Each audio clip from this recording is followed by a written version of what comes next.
Good afternoon. It's Artzenin.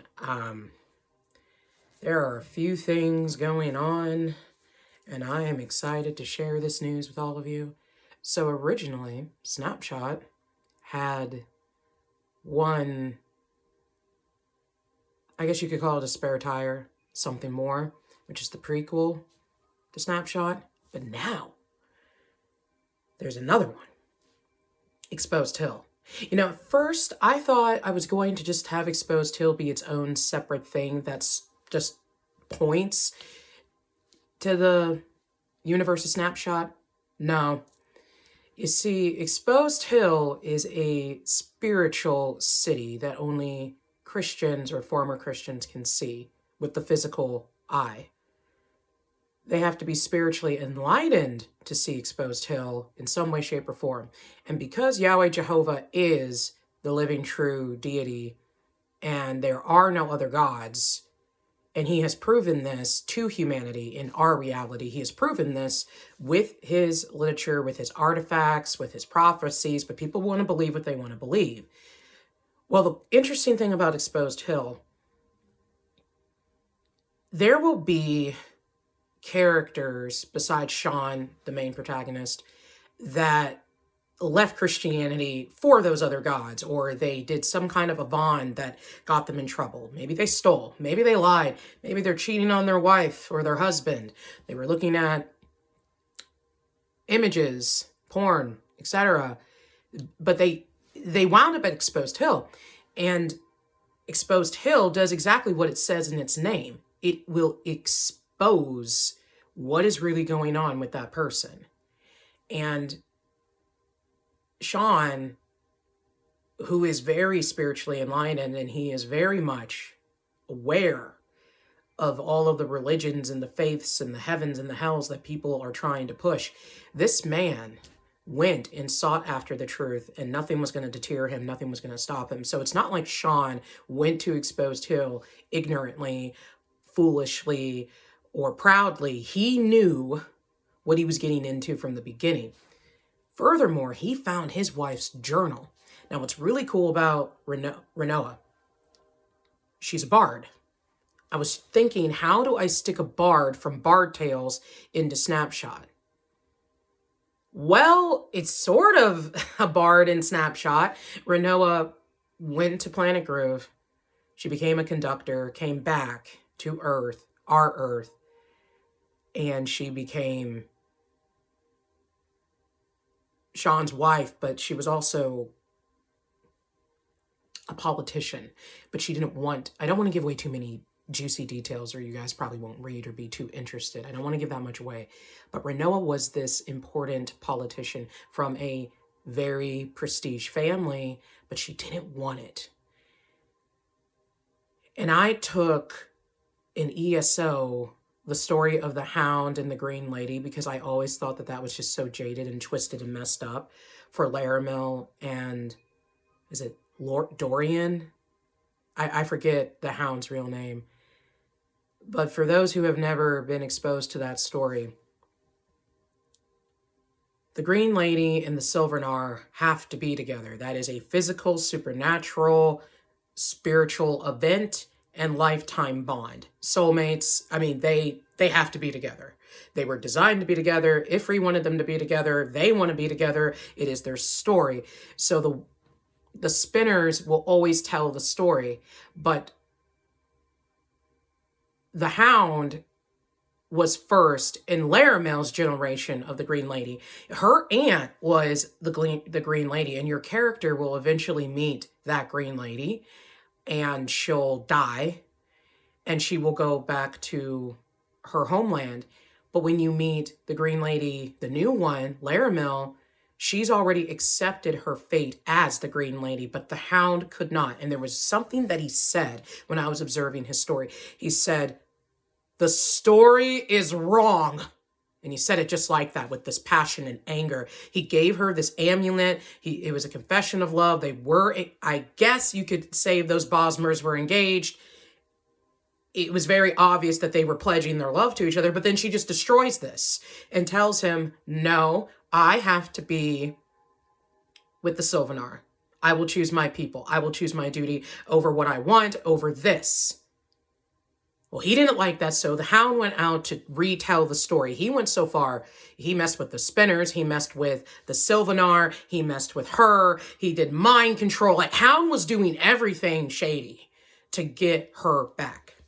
So I took that same concept, but I went about it a different way for Shawn and Ríona. Ríona was engaged to this other guy, Samaj, Portland, and they were very much in love. But what I find interesting about Samaj and Ríona's end, when Elohim showed up for her, he told Ríona, look, that's actually not the guy we made to be your soulmate. That man is not actually for you.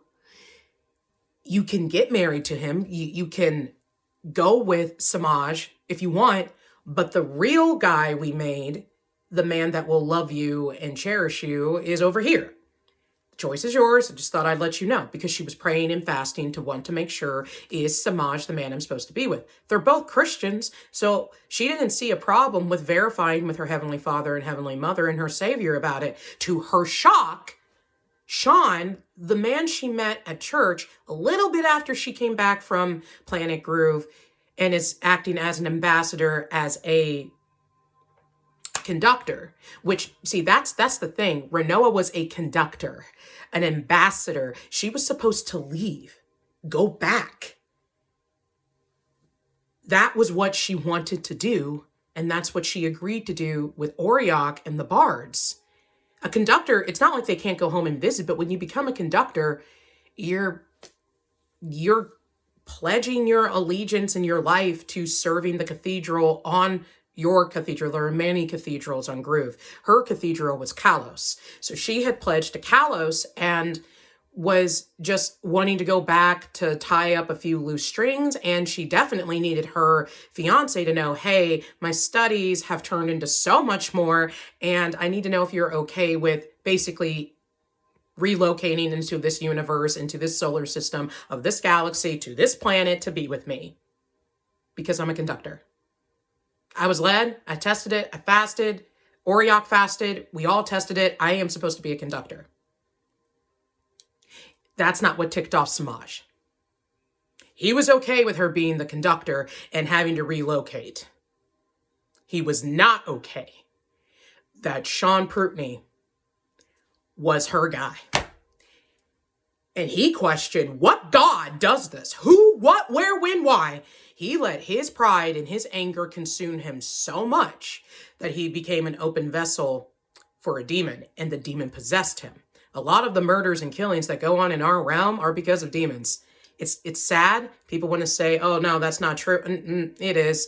I've studied this. I understand demonology very well. And a lot of the shootings and killings and murderers that have run amok, 8 times out of 10, it's because a demon was possessing the person or strongly influencing that individual. So it's sad to me that Samaj, who claimed he was so spiritual and supportive of Ríona and her spiritual duties, especially over on Planet Groove and at the Bards College, he was all for that. But another man comes into the picture, he can't. He just can't. It's not okay. So she dies. She had Shawn's baby. They were married. She called it off. But similar to the Hound, he felt, then God is wrong. And I will go find a God that's okay with this, which is another story in itself, because a lot of people are only serving a deity to get benefits. So why was Samaj with Elohim?